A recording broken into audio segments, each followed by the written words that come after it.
स्वामी विवेकानंद और जर्मनी के संस्कृत भाषा के विद्वान प्रोफेसर पाल डायसन संस्कृत साहित्य पर चर्चा कर रहे थे।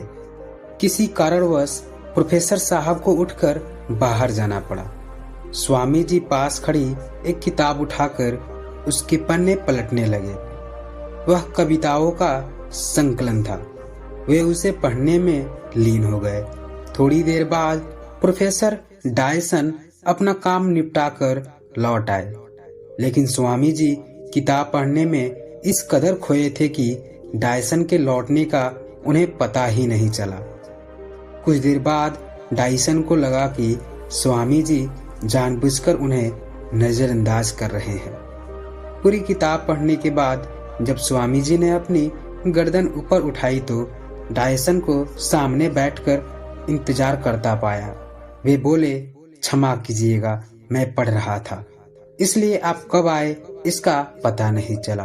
स्वामी विवेकानंद द्वारा माफी मांगने के बावजूद डायसन के मन का मलाल खत्म नहीं हुआ।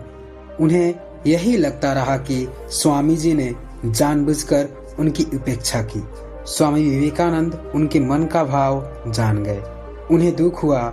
डायसन को यकीन दिलाने के लिए वे किताब की कुछ कविताएं सुनाने लगे, लेकिन इसका उलट असर हुआ।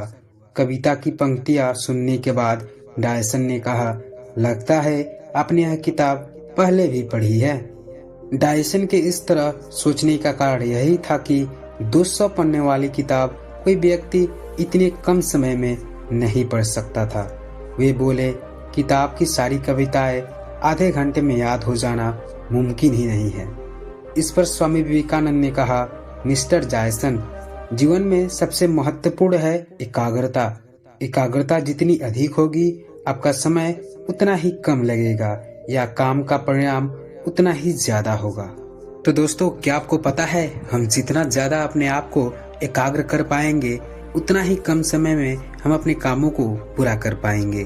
और हमारे पास एकाग्रता पाने का सिर्फ एक ही तरीका है और वो है मेडिटेशन करना। आशा है कि आप इस कहानी को समझ पाए होंगे और अपनी जिंदगी को और बेहतर बना पाएंगे। ऐसे ही नॉलेजेबल कहानियां सुनने के लिए इस चैनल को सब्सक्राइब जरूर कर लें। जय हिंद।